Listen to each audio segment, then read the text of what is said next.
will come and they will blow your mind. The audience will do so in kind.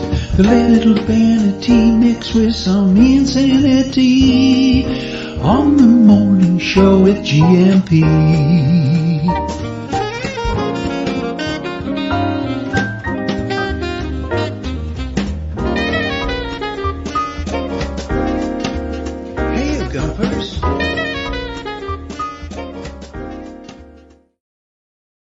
Hola, bon dia, alegria, Munson here with a Good Morning Portugal show, a live stream and podcast. And a Feliz Segunda to you. How are you this morning? Hope you're well. Let's see who's here in the chat this morning. See how your weekend has been. Berg, Lord and Lady Travanka here. João von Groningen's here. Nunu, thank you very much for that heads up, Nunu. This week we can look ahead. I can't really look forward to this, but we can look ahead and be aware of the doctors and nurses. We're not playing doctors and nurses. We are aware of the doctors and nurses public healthcare system on strike Tuesday. That's tomorrow and Wednesday of this week. Lee McGrady saying hello. Thank you, Nunu, for that. Antonio F. Can't stay long for today. We'll have to go in 15 minutes. Panic! If you've got any Portuguese questions for Antonio, ask him quick because he'll be going soon. Thanks, Antonio, for being here this morning. One question you might help us answer is how to say Setúbal, Stubes, Setúbal. Oh, James is shaking his head already. I'm sure he's got a few ideas on this. Accents are your friend is a clue. Setúbal, I'm going to go with. And bon dia from Leela as well. Leela's here this morning, as well as Deagle. Deagle, thank you for that lovely video you sent for the kids. Fantastic. It got buried, and you've just reminded me by your very presence that I must show them now. It's very thoughtful of you. Thank you very much indeed.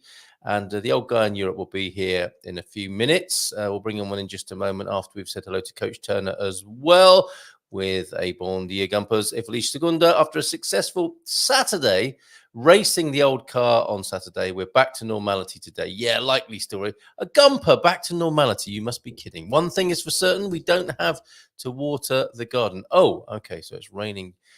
Caos e gatos over there in the United Kingdom by the sound of it. We've also got Mike and Karen. Look, bon dia from Chicago. Oh, so pickies, please, on 913-590-303. Hope everyone had a great weekend.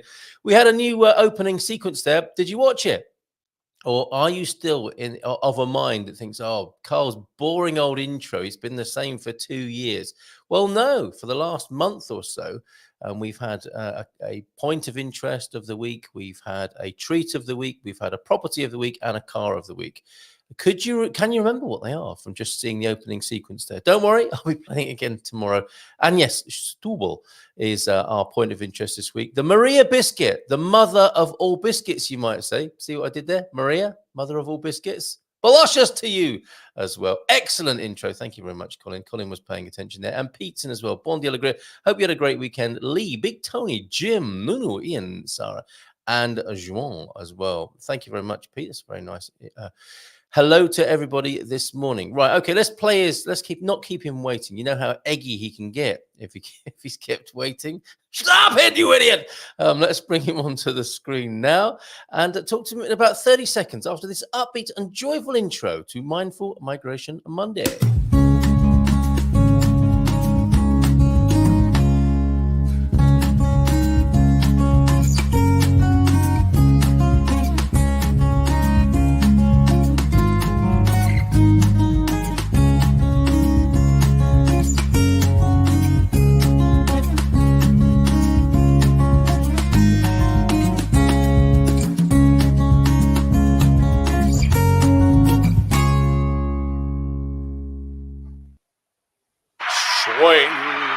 Bom dia! Bem, como estás? Feliz segunda. Falouche. Falouche. I don't know. It sounds like a French pastry. My tongue got away from me. It's Monday after all. I'll have the falouche pomme de terre. Oh, no, that's a potato tart. Anyway, how are you this morning? Muito bem, obrigado. E tu? Como estás? Muito bem. Não, calma, não, tranquilo. Fantástico. You know, I've got some lead in my pencil, wind in my sails this morning. Don't know why. Lovely weekend myself here, quite busy. A little bit of downtime as well. Nice couple of lie-ins. Grew the beard out, shaved it off again this morning, and here we are. Man, what a weekend. What a weekend! Watching my beard grow. That's right. Sound And relaxed. then shaving it off. Woo! I'll teach him a lesson. I need a nap. Just hearing about all of that. Yes. And we were talking just before the show. A nice little joke I remember from back in the day. And we were trying to make a Star Trek equivalent of it, because you see the world through that lens, don't you? So maybe we can get some help here. The joke is, did you hear about the man who sat on the bacon slicer, James? No, I didn't. What happened to him? For the purposes of the joke, thank you for feigning memory loss. I appreciate it. What happened to him, you asked? Yes. Well, yes, he got I behind. do. All right. He got behind with his work. Woo! Ouch. Now, how do we turn that into a Star Trek joke? Yeah, I don't know. We played with it, but first of all, they wouldn't have a butcher on the Starship Enterprise because all their food is fabricated. You just push a button and the computer makes it for you. So Seriously? I don't know. I guess you fabricate a butcher who got behind in his work. I don't know. It's not working so far, is it? No, it doesn't. It doesn't transfer over very well. Right. So if I may talk about Star Wars as well, we tried to watch Star Wars. What's the first?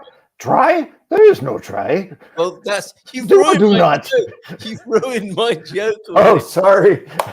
and my public apology, because we were talking about the triathlon in San Martino de Porto on the Dream Team session last Thursday, and Tom Smith in Ohio made up this. I thought it was like a dad joke, and we're talking about triathlons, and he was saying, you know, do as Yoda says, do athlete or do not athlete, but there is no triathlete.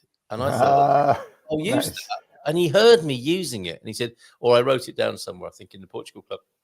He said, "Hey, that's my joke." Well, okay. Yeah, like he invented it. Well, he says he did. Okay. So that happens. I have to put my hands up and apologize, because you don't want to be taking the credit. If it's a dad joke, that's fine. That's all the whole thing about dad jokes, isn't it? We use them relentlessly, Over and over. remorselessly. People just can't. They have to walk away. People are crying, Yes. freaking out. That's the Their whole foreheads point, are sore. Yes, that's right. And you know, you got to hope that they've temporarily forgotten it, and just the telling of it reminds them. And we've all heard it before. And it sounded like a dad joke to me, Yoda and the triathletes. But Yeah. Well, apologies that is a to dad Tom. joke. Yeah. Apologies to Tom. It is a dad joke now, though. We are claiming it. We're sucking it into Well, it. and there's this thing I've noticed historically. Occasionally, there's these simultaneous inventions. I think the Wright brothers are one example in America inventing an airplane, and then there was some guy in France doing the exact same thing at the exact same time, and they weren't talking to each other. So that kind of thing. I thought you meant the Wright brothers invented the airplane at the same time as each other. Yeah, You were twins, of course. That's a great idea. Yeah, I think it is. Maybe we should make it. Why don't we do it at the same time? Bingo! It will save work. If we do it. Yes, and nylon's the same, isn't it? Simultaneously invented in New York and London. Although I suspect Pete will tell us that's not actually true in just a moment. Okay. 3, 2, that's 1. possible. Right. And there's this thing where I've never heard it before, and I think I made it up, but someone else has already been telling the joke. So there's that phenomenon as well. So yeah, and that's claim it if you want to. That's actually quite painful, I think, when you think you've made up a joke and someone's heard it before, or even they're the person who says that I made that up. That's painful. And I dare say you can offer counseling in such difficult and harrowing situations. It's reminding me of a joke I made up 20 years ago. Yes. It goes like this. Oh, that was mine. 200 years ago. That's right. Yes. So, weekends. Did you have one? Another one. Well, at least half of one. What's happening to you, man? Yeah, I don't know. It seems like everyone else has jobs and have to do stuff on Saturday and Sunday. Oh, it's like, oh, weekends here again. I'm going to have one. Yes. Someone's going. No, I actually I had a great time. Antonio here invited me to join him and his family to Queluz, which is just kind of outside of Lisboa. It's a place. It's not an activity. Yeah, it's a place. It's a town. We talked about towns and villas, and I always get them mixed up. I think it's. I don't remember what he said. They ended up claiming. Antonio, if you're here, I know you can put it in the comments. He's my backup today. I'm looking it up. I'm looking it up. But the main thing is they have a palace there, or what Luisa introduced me to, the Palacio de Mafra, as the quaint summer house of the king in Mafra. If you ever seen it, it's just a gigantic 3,000 room building. You know, it's like, oh, this is just the summer home for the royalty. Well, they had another one in. I keep forgetting the name. Kilush, I think. Yes. And apparently very similar time frame. So the king was busy building palaces around the country. You've had a busy weekend. You didn't have palaces to build, exactly. And my joke was, because I think Antonio said it took 3 years or something to get the thing built, and that's not modern day Portuguese approach. Right. That's like full-time people working on it for 3 years to get it built, that kind of thing. Yes. Anyway, it always amazes me, just the sheer, I don't know, just seems like too much, like for any one family. It's just like, how many bedrooms and how the quarters can you have? And well, it depends on how many servants you have. It's like, this is where the guards sat waiting to be called. This is where the maids sat waiting to be called. Here's where the groundskeeper sat waiting to be told. It's like everyone had a room and a space to sit and wait for someone to tell them what to do. Yes. And it's just, and then of course, all the gold and this palace seemed to have a lot of gold. Yes.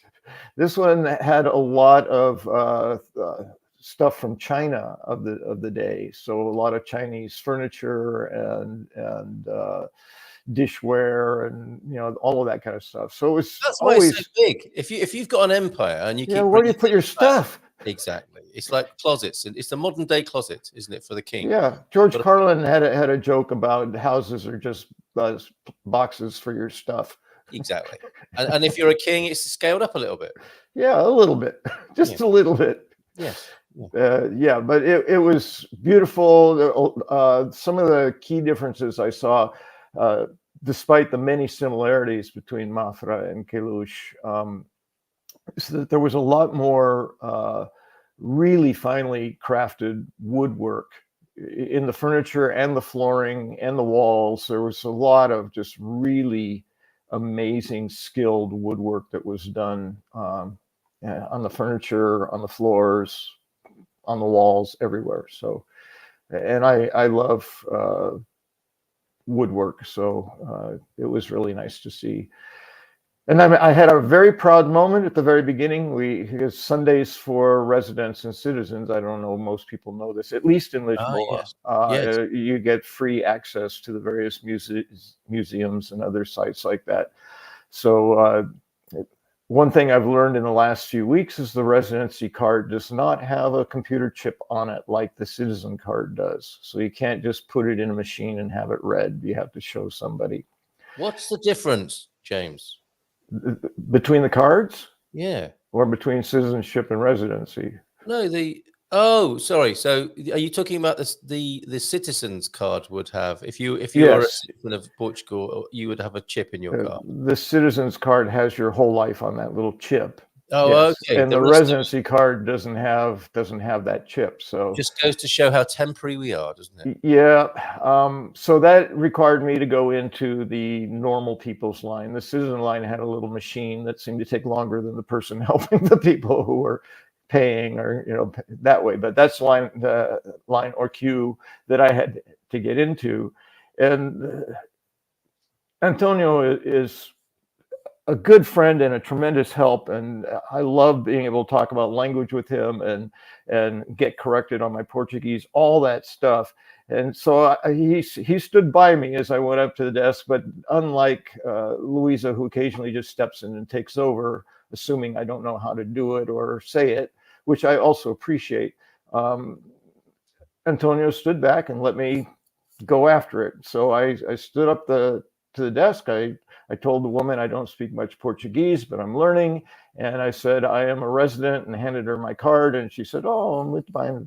Checked it all through and gave me my ticket. So these are the brief moments that we take our glory in when we can actually. They are. And I bet, Antonio was probably hanging back, feeling very proud. A big smile on his face, I'm sure. I didn't see him. He was a little behind me on the side, but yeah, so that was great. And of course, I turned around in a typical American, he's like, okay. What's up with him? What's up with that guy? What's with the American? What did he do? He talked. Yes. Can you? Yeah, he spoke.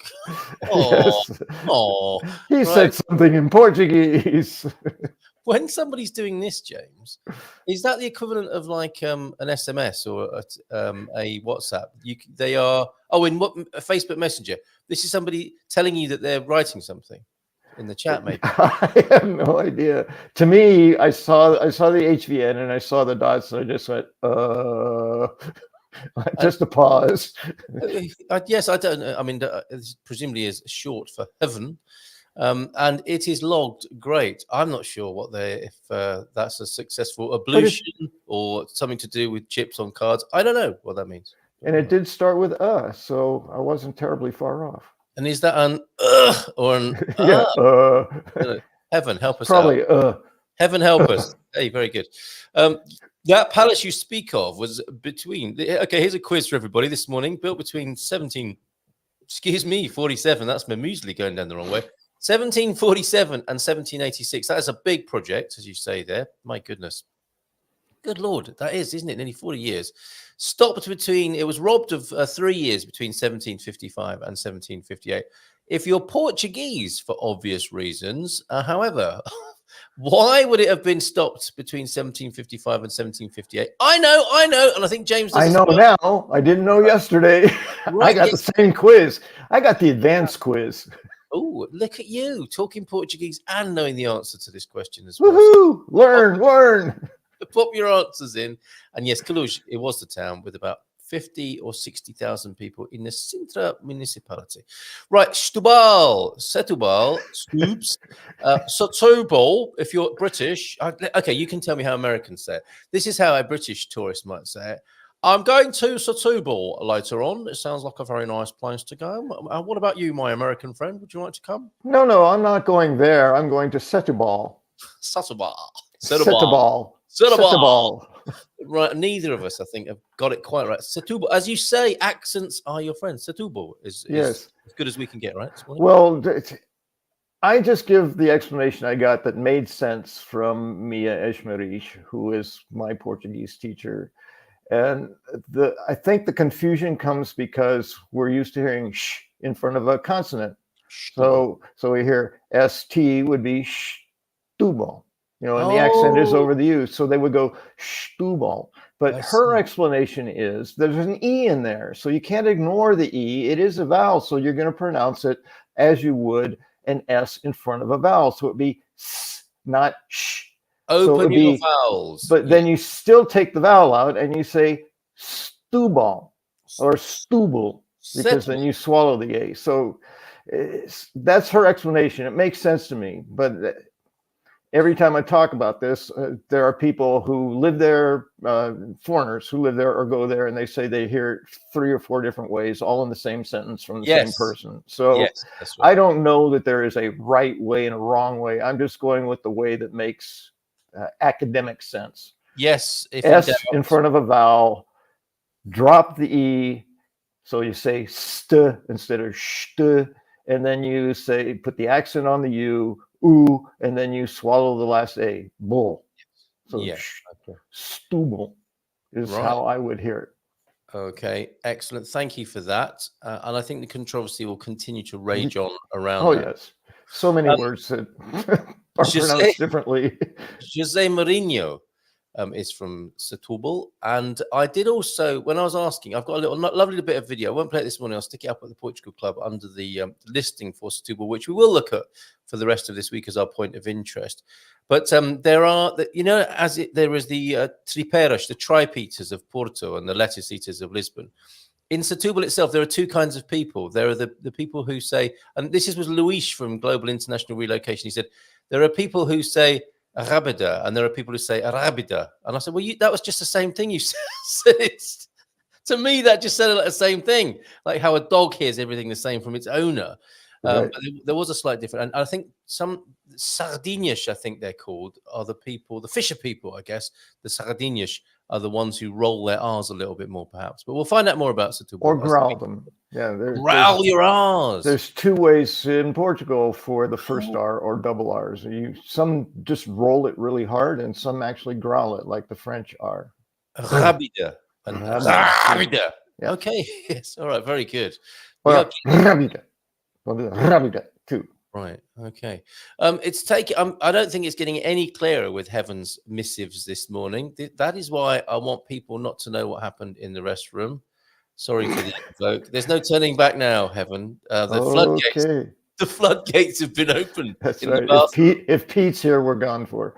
Well, he is. Look, of course he is. The urinal gate is very different from a Victoria sponge. Now, how he would know that, I do not know. And yes, James, Pete just knows so much. He does, and not the things you so often don't really want to know, but he tells us anyway. James has it the way it is most often said, and of course, we should ask natives like the Yermans here. And yes, I've heard it a couple of different ways in the same sentence. And oh my God, they still read. Stop writing in the comments, and we'll stop reading it. It's how it works here. If you put something in the comments, I'm very likely to read it. Okay. Yeah, but thanks for that, Sarah. And that is a great, I mean, that is one of the funniest things, certainly, about Setúbal, isn't it? This idea that it's said different ways in the same sentence by the same persons. Yeah. Maybe we'll get a native on the show before the end of the week. Well, Antonio and I had a conversation. I was saying at one point, a couple of things. One is, João has said to me, if you say Setúbal, you're not wrong. Yeah. He says it's actually correct. It's just not the way Portuguese say it. But you're not wrong. It's just, it'd be like any other language where you say it correctly, but the people don't talk that way. That happens in language.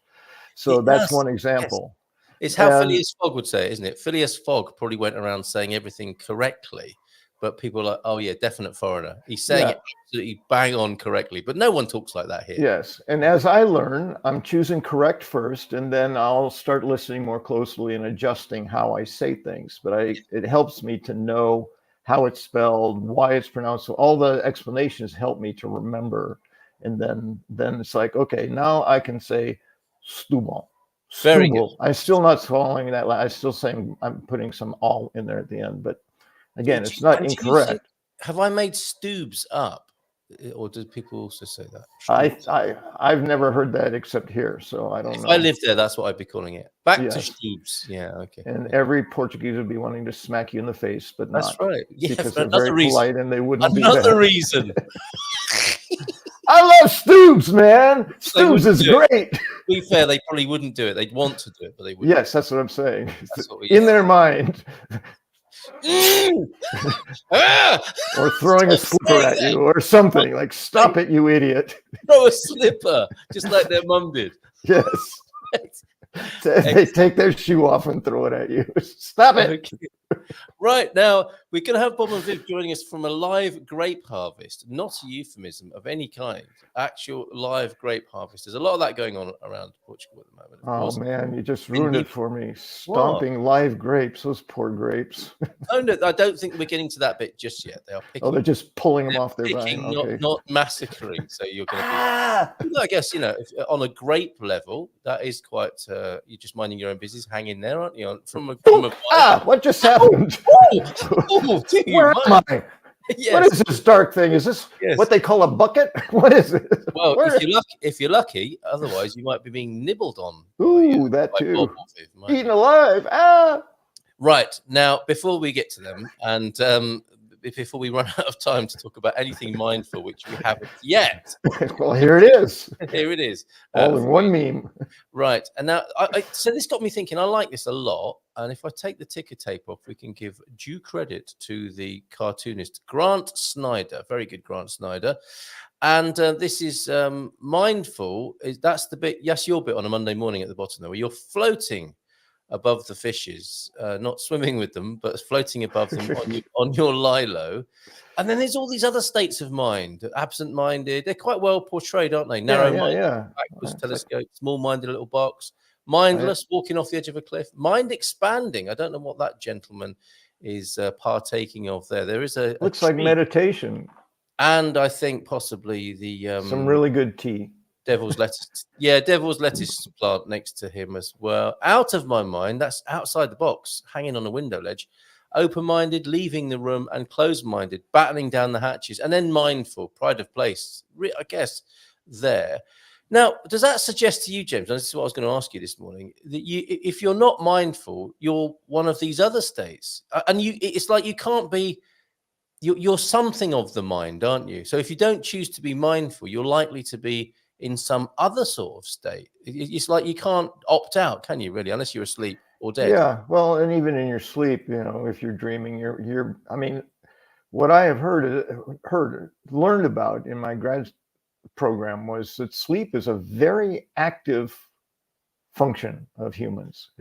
We think it's passive. Oh, I'm unconscious, but the brain is just going crazy wild, which is why we get these dreams that just like sometimes make no sense. Like I was swimming on a birthday cake. I was like, you've had that as well. Very good. Yes. So yeah, it's a very the mind, and I don't hold that the mind exists in the brain. I hold the mind as something different. And when I talk about mind, I'm talking somewhere central to my body, near my heart. Mind to me is sort of the switchboard to experience. So it includes the brain, the heart, the gut, the physical, the spiritual, all of it. It comes through mind and then gets processed into this body, and then we do what we do with it. That's how I sort of see it. Yes. But yeah, mind can be a very busy place. And the only time I had the real pleasure once of kind of accidentally getting into the state that's explained that you can achieve when you meditate, which is a void, a nothingness, just nothing. And I thought that would be scary as all get out. Oh, how can nothing? That would be frightening. And I was doing this breathing we were being taught, and everything was just, you can't even say black. It was just empty. And it was so peaceful. Nice. And immediately I said, oh, this is great. I want to stay here. And it starts going away. No, come back. And it's you got to grab hold of it. Yeah, trying to grasp it. But I had that probably 1 or 2 seconds. Okay, so that's what they're talking about. I get it. And that is the closest thing I think we can get to an empty mind. And it's fleeting, but it's incredibly peaceful. So I think that's what people who meditate, people who are trying to, the mindfulness is just being aware of what you're up to, right? And all those other states are what you're up to. And they're the states we're more familiar with, aren't they? And they're the states, when I have taught meditation back in the day, I have come across people who thought they were going to die if they stopped thinking. And that's the kind of, I don't know if it's modern or I don't know. It's hard to position it, but it is. Well, it appears sentiment. Yeah, it feels to be counter to ego, right? Ego is me. Ego is me and my existence, and without that, I don't exist. So if everything is empty, then ego is gone and I'm gone. So it feels like death, but it's not. Well, and it's like stepping out of the airplane, isn't it, on the parachute of consciousness to see what that might be like. And it sounds like you had a nice little taste of it. A taste of it, yes, once in my life. So at least I can understand what those people who practice, lucky fella, mindfulness and meditation and altered states too, I think is one way people try to get there. But it's not a goal. It's just a place you arrive when you manage to settle the mind in a place where everything just kind of stops flowing through the mind, if only for a few milliseconds. A bit like dreams, I suppose, because that's what I wanted to add to your description of dreams. Is I think that active stuff happens, doesn't it? And our mind has a little bit of a workout or a replay or a role play in the sleep time. And it all happens out of the time we're used to. So I think all those dream sequences, although we would think of them as happening in our time scale, they can probably happen really quickly. Just in a flash, process. Yeah. The quantum computer of the brain just like right, gets 3 days worth of stuff in 1 second. Yeah, and I like to think we do go into a state of unconsciousness that is as close to death as we comfortably come, and we come back out of that. Yeah, well, stages of sleep, that's one of them. Yeah. Where and there's a state where you can't get out of it. They call sleep paralysis, but it's basically remaining in that state and not being able to move out of it, which can be very frightening when you become conscious of being stuck there. But that's a place we go to when we sleep, where we're completely unaware of anything going on. And it's an act of faith as well, isn't it, that we do it every night? Because we just got used to it. It's a habit, isn't it? But we know so little. I think we said this a few weeks ago. We know so little about sleep, really. And yet we go and do it every night. And we get very grumpy and unhealthy if we don't. It's a fascinating and beautiful mystery. Right. Other mysteries, including how to pronounce Setúbal, the announcements on the other great questions of humanity. And we did have, we had Bob appear magically behind the scenes in the vineyard, and he's gone again, but we'll bring him on when he arrives back in the green room here. He's actually in a great big green room. Oh, there he is again, I think. So yes, on the Portuguese trains, that's probably Queen's English, like King's Portuguese, isn't it, on the railway announcements? Setúbal. Yes, and she's got such a lovely voice, the lady on the Portuguese trains, of course. And she's on all the trains, that lady, by the way, even the metro. She's everywhere. She doesn't sleep, does she? Not at all. She's got to say all those locations. And she gets woken up by a boom, boom, boom. Where am I? Setúbal. In a vineyard in Moon Heaven. Come on, I don't think Heaven's had enough sleep. And Squire, we might be missing a bit of context here. I think that was a reference to a dream, maybe.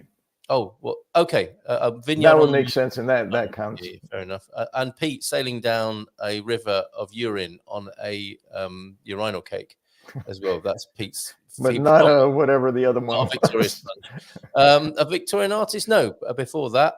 Clavelli the Younger, British artist and marine painter of Portuguese scenes. Did he paint Setúbal? OMG, then we must stop them for opening more vineyards. They must know how hard to sell a wine in Earth and yet another vineyard on the moon. We are not going to a vineyard on the moon. I think it's in the north of Portugal. Bon dia from Brennan, Washington. I think that's Brennan, not Brian. Getting ready for our entry into Portugal, so cannot get my brain to turn off, so cannot sleep. We can sympathize with that, Vicky. Morning to you. I think probably all of us who've made the move have been there. Yep. Going to Bob and Viv after this last greeting for the time being. Shout out to both Serenity and Portuguese Medicine. A couple of weeks ago, they figured out Steve had just plain won through cervical discs in his neck. Yikes! They replaced them, and he bikes again. Nice. That's amazing. Well done. Well done. Steve, I'm glad to hear it, that you're back on 2 wheels. Right. Just like your little SIM card. Just take the old one out, put a new one in. Pop them in. Right. Nice big round of applause. To the north of Portugal we go. Look, we're going grape picking, everybody. Hi, Bob and Viv. Morning. Yeah. Look at you. You are not under your elephant picture this morning. You are out and about. No, we're out and about. We are at Quinta das Cortes. It has been in existence for a long, long time. We're going to walk around a little bit. Viv's here. Hi. John's here. If I can. Hi, John. John. John. Yeah. Welcome back, John. And Pam's here. So hi, Pam. Fantastic. I don't know where she went. So anyway, it's a delightful property. We're going to walk around a bit, take you out to the grapes. We might lose signal. Hopefully we'll maintain it. No, we'll stay where we have signal. We will be mission control in Houston. You will be walking on the vineyard moon. Yes. But I'll walk you around. Can we switch to forward camera or when Try it. See what happens. Yeah. The Ponta de Lima posse are representing. They are in the house up there. Great this one. Yeah, John's trying to help us with John, morning. Settings. But okay, I love this. This is a great look, though. The three of you staring into the camera. Another option, Bob, is just turn the phone around. Yeah, there is that technical support. Oh, There you it is. go. Now you can't see what you're looking at, but we can see what you're We looking can at. see it now. Yeah, definitely. Well, and we get to see it too. I'll just take you a walk around here. This All right. place, when they bought it, was one of those family quintas. There, John's clear back there already. One of those family quintas that employed a lot of the area villagers population, and it had been left on its own. They had their very own granary there. It had been left on its own without any care for many years, and they have put an amazing amount of effort into restoring this place and making it habitable. And so it's just been fun to know them over the last couple of years. And this will actually be my second grape harvest with them. So I'm on their veranda. Veteran. This is all that I'm showing you is all their vineyards. Oh, it looks beautiful. What a lovely morning. Live and direct from Quinta das Cortes. Very nice. Yeah, so I'll go ahead and turn it around and we'll. So what will that mean this morning then, Bob? If somebody's wondering here, I'd love to go and do that. What will they be doing for the day? Is it a whole day that you're going to be out and about? Wow. Can you see just a sliver of me and that's it? Or what can you see? We can see your whole, all of you. Okay. Yeah, I have no idea what you're seeing at this point. You and Viv. Okay, that's all we need to know. Yeah, thanks, James. All right, there we are. Okay. Now, what was that question, Carl? Sorry. What we've got heaven. Please stop chatting with these. That's very. It's not going to be much of a breakfast show if I stop talking to the guests. What do you think, James? I just chuckle. It's reminding me of my youngest son a lot. Right. My question was, what can people expect? Because it sounds like such a truly Portuguese thing to do, to get involved with the grape harvest. What is it like to do it? You've done it once before. You're back there again. You must have liked it last time. You're back again today. Oh yeah. Well, it's simply a matter of going down between the vines. This will be Viv's first experience doing it. Nice. Ladder. I'll be on the ladder more than him because I'm short. So. You literally get the low hanging fruit, Viv. Yes. Oh, she does. Or I could go below him and just get the low hanging stuff. Yeah. Yeah. But in my understanding is across Portugal, particularly here in the north, just everybody gathers around, whether it's the local farmers all network. I think a week ago I sent you a picture of the lineup of all of the wagons going, trucks. They're full of grapes. Going to the helping each other co-op. Yeah. So traffic is snarled all over Ponte Lima because of slow moving tractors full of grapes. With grape trailers behind them. Yeah. So we'll mosey that direction, probably lose Viv, and we'll just head down there to the grapes. You're gonna lose me, are you? Why? What's happening? Why? Well, because it's hard to keep her in the screen. Yeah, hard to keep her in the screen. Oh, okay. All right. Fair enough. So we're going to get commentary. We're walking down. You're going to take us down towards the grapes and show us maybe a little bit of actual harvesting. Yeah. Well, if I can get everybody's just gathered chatting at this point. Yeah. Well, that sounds about right, doesn't it? Have you been offered a drink yet or anything like that? What happens? Oh no, lunchtime. One of the fun things here is that when I helped last time, they put our names on the labels. Alex, do you still do that? Do you still put names on labels? Yes. Okay. What a lovely idea. So that is a memento. Yeah, it's fantastic. She's not currently on camera because she wasn't ready to get on camera. No, we understand. I'm the same most mornings. So yeah. And I think I'm that way every day. I'm never ready to be on camera. We've got some farmyard pictures as well. I think we got some. Oh, you got a peacock there as well. Oh, how lovely! It's a peacock. They also raise pigs. They have a cow, which was I'm told was originally bought to be butchered, but now is JC, the owner's best friend, and they can't get rid of the billy goat either because it's the cow's best friend. So what a lovely All these happy animals making friends. What's wrong with them? yeah, I tell you, farm animals and friends, that doesn't work. No, Right. except at Quinta dos Cortes. They're growing in number. JC is here behind me giving directions. I'm going to see if he'll say Well, hello. it's very kind of him to let us be here this morning. This is such a lovely scene. I'm going to go to full camera with you, Bob. And Okay. this is it. You're getting down to it, and you're probably going to get a little reprimand in a minute. Like, get on with some picking. You came here to pick grapes, not to chat to your mates on the phone. So we don't want to keep you too long. And is that a lovely tractor? Have you been able to ride the tractor, Bob? I tell you that actually, yes, not today, but that actually I can't get it. There was the highlight of my last time grape picking, because I'm like a equipment geek, and I just love being on the equipment. So now the process is actually starting. Look. And what sort of grapes are we picking today? Is this for red wine? Are we into the red wine harvest yet? Did JC take off? Hi, John. Oh, that's Sam. There's Pam. Hi, Pam. Morning. And I'd like to introduce Sam is here helping. Hi, Sam. Good to meet you. Muito prazer. Freelance graphic designer. Yeah, freelance graphic designer and photographer. Oh, good for you. And she's having a day off away from the desk to pick some grapes. As you do, yeah. Well, I mean, when opportunities arise, you've got to prioritize life. Well said, sir. Well said. And your name is going to be on the label, we understand. And you'll be able to drink this maybe next year when it's fresh, or lay it down and share it with the grandkids or whatever in years to come. What a lovely thing to do. Yeah, well, I'm a social drinker, so if you can make your way over here, then we'll drink together. Oh, excellent. Okay, I'll get in the car now. Looks like they got a couple hours of work anyway. See you in 3 hours. Yeah, I'll see you in the hard work. I'll be there for lunchtime. Perfect. Okay. The grapes that are made for the Vinhau wine. Oh, this is a particular northern Portugal grape.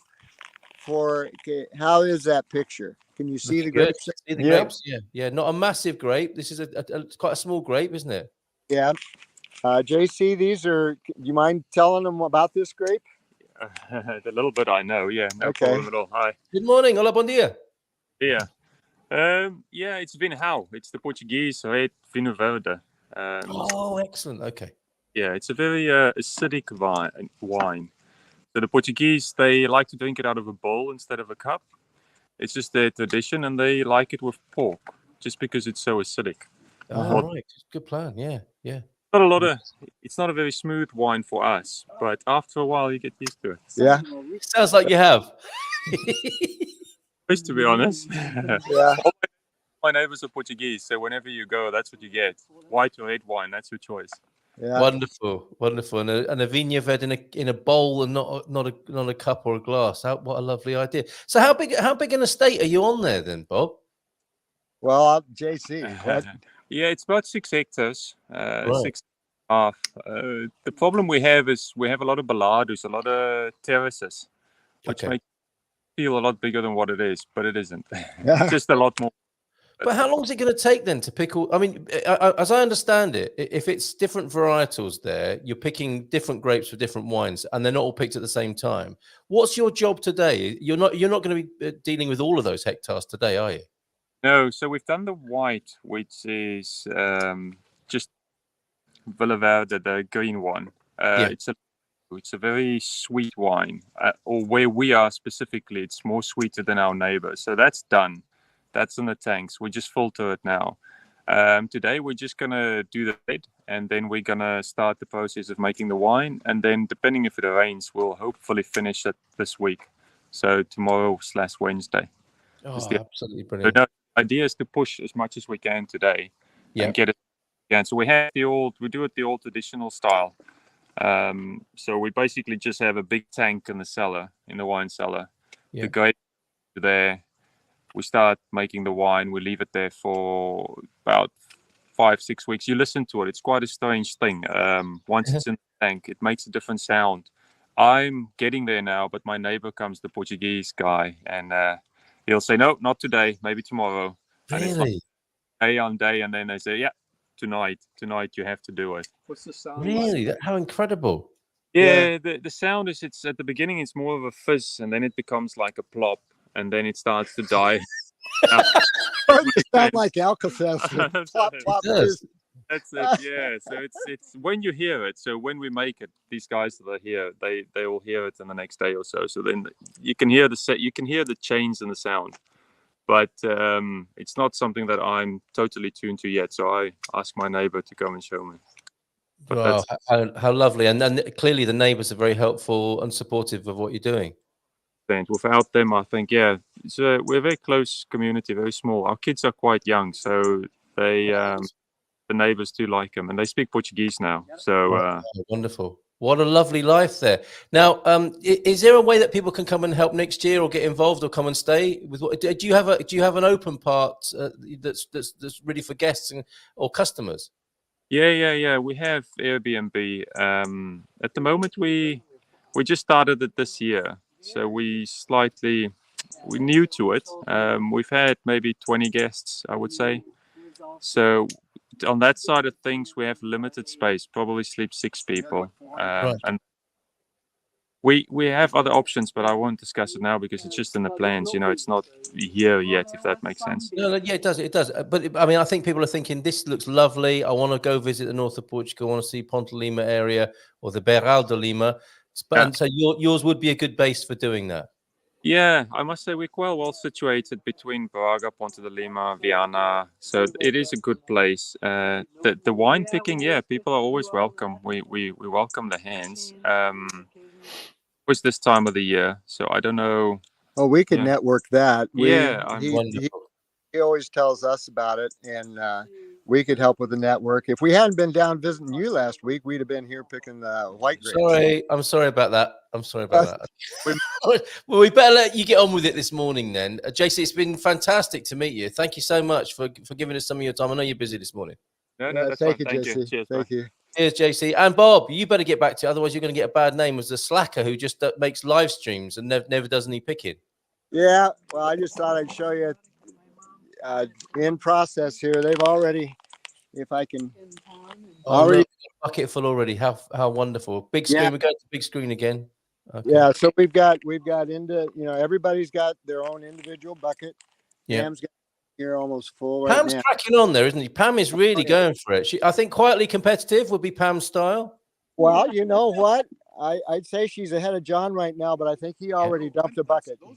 Oh, John equally competitive. He's not having that. He is not having that. He's already filled a bucket there. I'm on my second bucket. Yeah, how dare you? He is. John, 2 buckets home back. The vineyard. It's not going to be difficult picking. Everything is right here. He did mention that with the dryness, he gave us directions on some of the upper grapes have dried already, and so we'll be cutting off below them so we get the juicy grapes. The drought definitely had its effect. Here's a vine that just didn't get enough water, and it has a full selection of raisins already. Raisins. There you go. Natural raisins. So the drought had its effect, but again, what they've done here, you can see the house over top. Yeah, I mean, I'm a ways from the house, and I'm not even in the middle of the vineyard. What they have done here has really been impressive, and it's a joy to have friends like this. And people through us, I can pass it on to GMP next year when they're approaching harvest. Lovely. That's such a good idea. I think people will want to join you. Pop it in the diary now. A little bit of reminder, early September, and away you go up to the north of Portugal to visit, where Bairandi says, love the north of Portugal. Absolutely love the north of Portugal. It's where I fell in love with Portugal. Wife's family are from the Amarante area, where James was, of course, last week.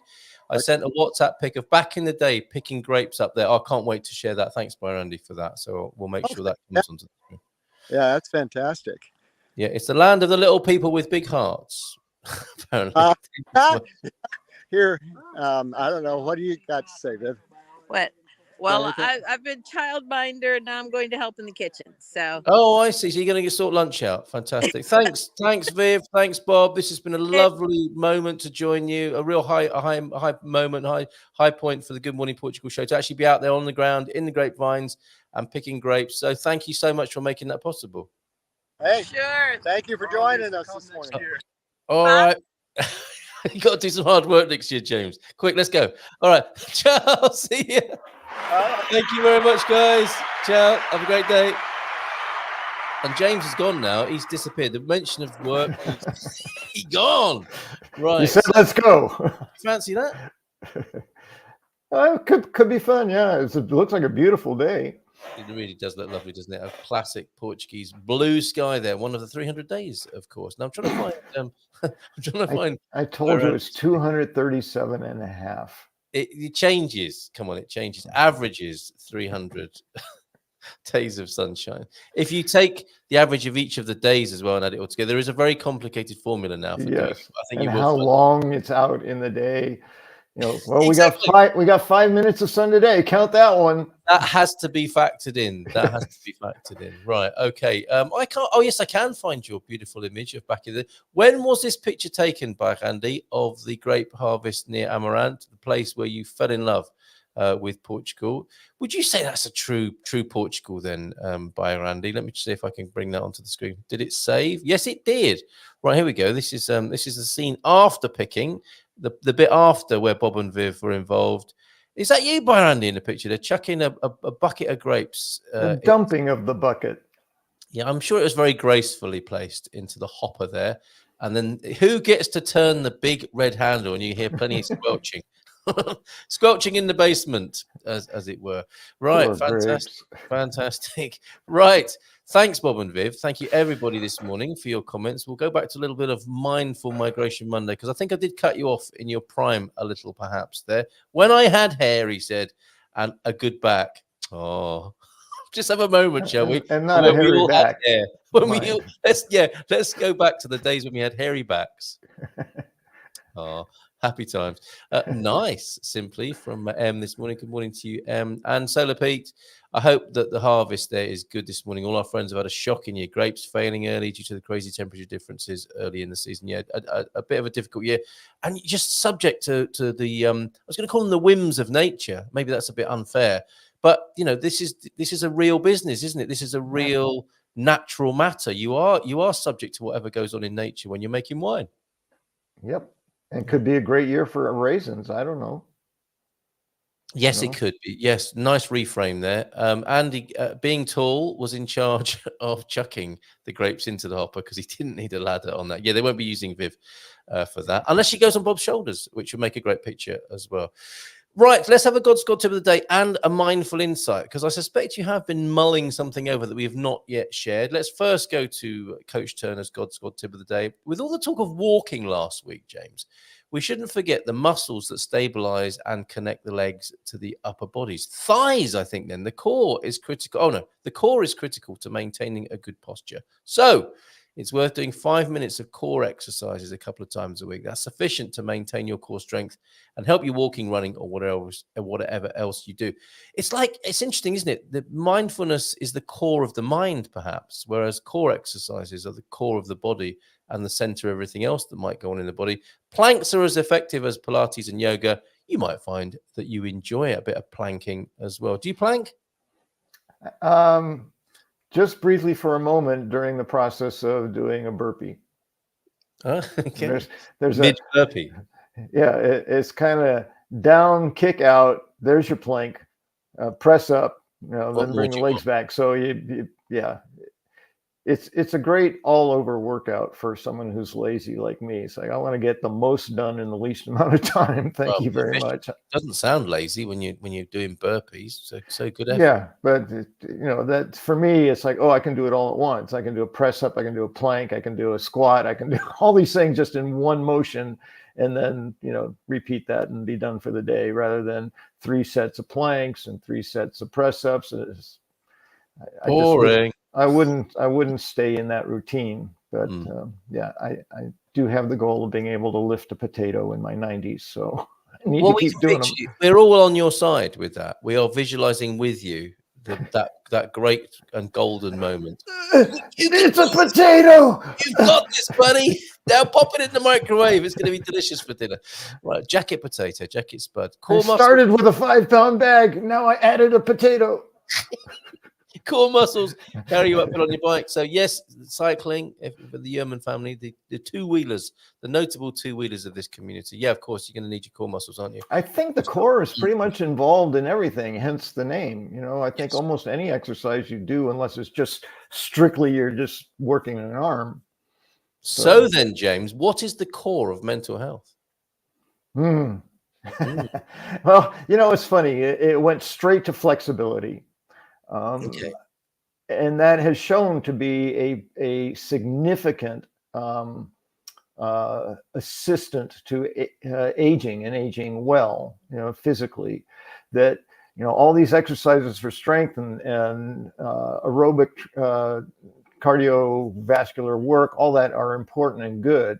But the one thing is flexibility. And I see that can be applied in every area: flexibility of the mind, flexibility of the body, flexibility of the attitude, and, you know, all of that to me, especially as a psychotherapist working with mostly mental constructs, thoughts, and so on, flexibility was a real indicator to me of health in general, that the more rigid we are, the less healthy we are, and the more flexible we are, the more healthy we are.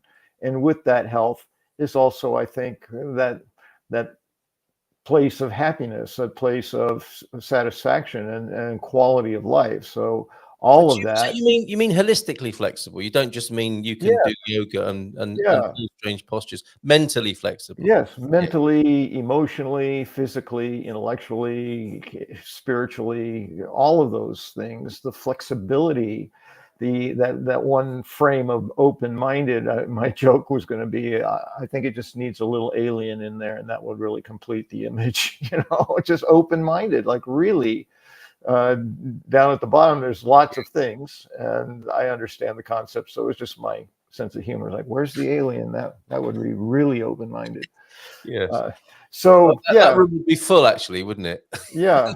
So being flexible, you know, closed-minded is sort of the rigid part of open-minded.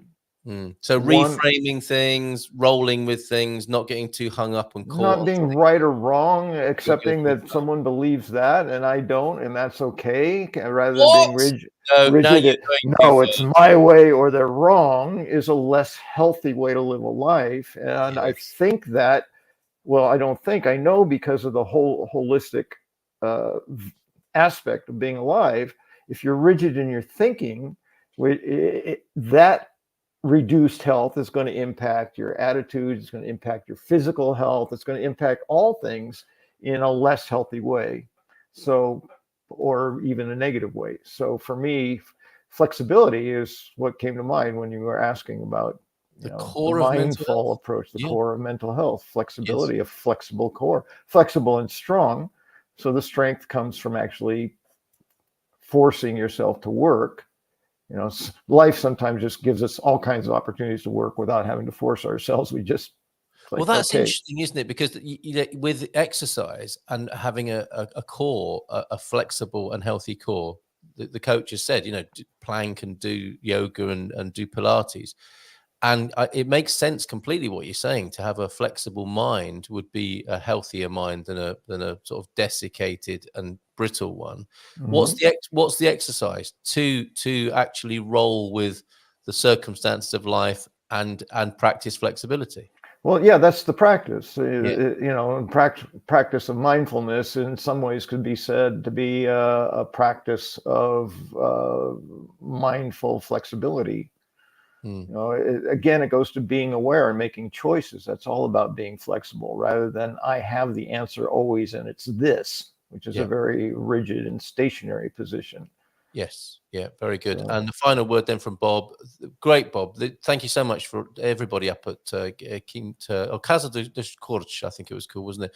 Sam also works with Borneo Orangutan Survival UK. Fantastic effort for wonderful creatures. They also do yoga retreats 2 times a year. So there you go. No idea orangutans did yoga. That's amazing. And you can go see them doing yoga and even join them and meditate with them. Twice a year up there. Fantastic. Thanks for that, Bob. You know James is joking. So, James, are you saying finally more floppy and less rigid? Surely that just comes with age. One would hope in some aspects, yes. You always count on Pete for something that take you a little off the beaten we'll path. be covering tantric approaches to life next week on Mindful Migration Monday, talking about less rigid and more floppy. Heaven, this is really is it now. They will read all your chat. We will, won't we, James? We do. Yeah, pretty much. So if you're gonna, anyone who's reading here, if you're going to think out loud like that, we will be reading it. I'm just not sure what the concern is. There's clearly a concern in that. Is there? Okay, so we call the helpline after the show, perhaps. That'll be James, Holly. Okay, thank you very much. They're disturbing the children. Have a great week. Oh yes, okay, yeah. Seriously, yeah. If there is a problem, Heaven, of any kind, and you do need to talk, you know where we are. Actually, 913-590-303.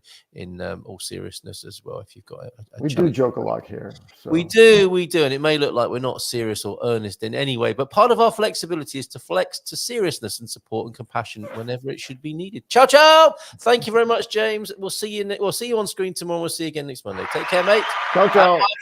Hey, here's that new opening sequence.